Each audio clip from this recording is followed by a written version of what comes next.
90 онд одоо хийгдсэн хайрын нулимс рок концерт гэд энэ бие даасан уран бүтээл маань энэ чуулгад байхад одоо хийгдэжээлээ. Ингээ Верита чуулгата орснороо бол Верита чуулгын намын үчийн бороо, харавсан од, бижи рок гэд энэ бүх одоо том уран бүтээлүүд нь бүгдэнд нь бол одоо гар бишчлэн оролцож байлаа.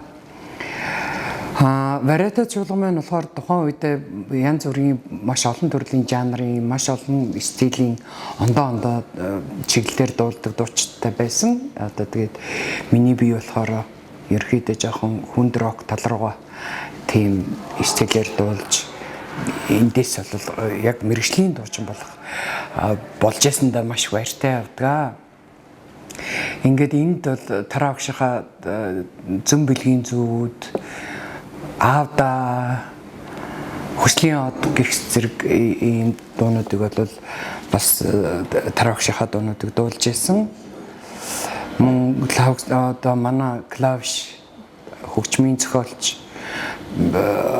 Дэнзэнгийн лавгсрангийнхаа хандаа гэдэг дуу, мөн алдсан бие алдсан гэд дуунуудаас гадна мөнгө харандаа хамтлагийнхаа ахлагч хөгжмийн зохиогч төвшин төрийнхөө зохиож өгсөн над руу дахин битгий утастаарай, битгий мартаарай гэх мэт ингээд олон хөгжмийн зохиолчтой бас энэ чуулгатайхтай хамтран дуулж байсан.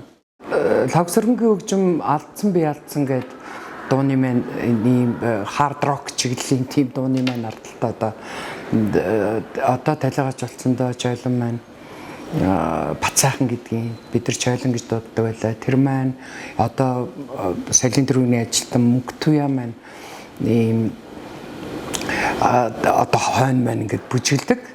Тэгж бүжгэлдэг байлаа. Тэгтээ тухайн үед бол яг тэр үеийн одоо Баян Монгол чуулга ч юм уу, соёл эрдэм чуулга ч юм уу, айлсгол мөнгө харандаа ч юм уу, ямар нэгэн одоо хамтлагийн дуучид, одоо чуулгын дуучид ардаа яг тийм хослсон бүжигчтэй бол дуулж байгаагүй.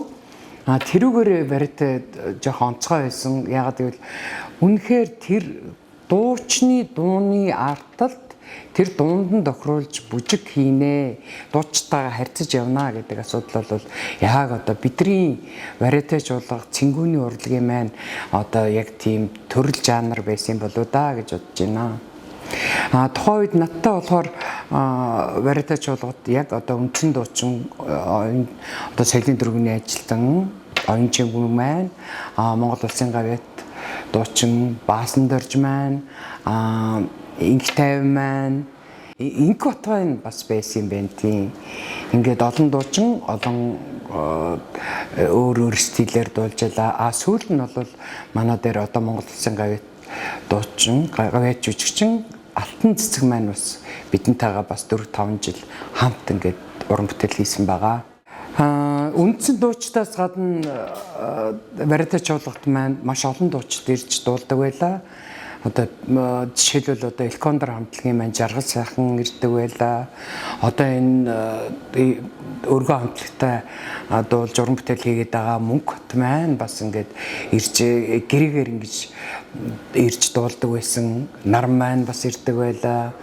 Ер нь бол Верита чуулгыг одоо дайрч өнгөрөөгүй, ирж оролцоогүй дуучин бас айгу ховор байх гэж бодож байна. Одоо талигаач төмөр хуйг хүртэл одоо манай дээр ирж гэрээгээр дуулдаг, хөдөө орон нутгийн тоглолтод хамт явж одоо бидний ингээд тоглолтыг ингээд чимдэг байсан. Яг гоо Верита чуулгын одоо анхны зар одоо ялалт кино театрын үүдэн байхыг би анх хараад тэгээд тэр дагуу нөгөө ингээд очиж сонирхож хүмүүстэй уулзаж учирч ингэж шалгуулж ирсэн юм а. Тэгэхэд нэг надад юу таалагдсан бэ гэхээр эстрад дуу бүжгийн чуулга гэдэг тийм нэртэй байсан. Тэгээд тэр нь одоо эстрад дуу бүжиг гэдэг маань өөрөө юм тийм одоо яг тэр 88 90 оны 88 9 оны үед бол тэг бүрэлдэхүүн байсан байхгүй юу. Тэгээд тэр нь надад их содон сонин санагдаад тэгээд би очиж шалгуулад одоо Од кино театрын 2 давхарт тэгээ тараа багш маань, дон дарга тэр маань бүгдээ сууцгаас алтан цэцэг багш тэр бүгдөө ингээд шалгаж ирсэн. Тэгээд тэнд шалгуулаад тэгээд ерөнхийдөө тэнцээд орж ирсэн юм аа. Дараа нь ингээд Дүнжидмаа гэдэг нэг дууч орж ирж ирсэн. Дараа нь Инхот орж ирсэн. Тэгээ оюун чимэг ингээд бид дөрвөлээ ингээд нэг баг болоод бас өглөөдөө мамаа хийгээд ингээд одоо их урлагийн тоогоор чанагдаж эхэлсэн юм аа. Яг би өөрөө бол зураач хүн. Тэгээд хоббийн сонирхлоороо ингээд одоо хобби маягаар дуу хоор хөгжим дуртай. Тэгээд энэ зэрэг тийм урлагийн тэмцээнд орж ирсэн байдгийг. Төрбат яруу найрагч, Чахалч яруу найрагч нэг маань цомнолоор дурлал загварын ордон гэдэг жүжиг тавьсан. Бүрэн хэмжээний жүжиг. Тэн дээр нөгөө Моё багш маань ерөнхий найруулагчаар ороод Одноо багш маань найруулагчаар ажилласан. Тэр дурлал загварын ордон гэдэг жүжигийн гол дүр Мөнгөн сайд гэдэг хүний дүрт бас тоглож байлаа. Хөгжим анги дууны дуучид гээд ингээд одоо миний салшгүй холбоотой байдаг хамт олон байсан бол түүн дээр нэмэгдээд жүжиг ангийнхантай бас их тийм хамт олончулж ингээд бүр өдөр тутам ингэж хамтарч ажиллах тийм шаардлага бас гарч ирсэн. Баян монголчуудын ерхий удирдаач хөгжим зөвлөж нямд орж байгаа зохиолоор хийгдсэн Бижи рок гэдэг дуурийн бас Бүртчоны гом орол гэдэг дууралтай. Тэгээд тэнд бас Бүртчоны дүрд тоглож байсан. Тэгээд дуучид нэлээд бүрэлдэхүүн бид нар миний сайхан өргөө гэрмэн тоглолтынхоо бэлтгэл ажил руу ороод ингээд явж байхад одоо Батэрдэн гэдэг манай саксофонч залуу маань битэр урдны нөгөө бүр багын найзууд. Тэгээд манай нэг зураач найз маань бас үгийн зохиогоор Чимний цэцэг, чимний хайртай цэцэг гэдэг дуу юм нутцсан ингээд би болцсон байсан.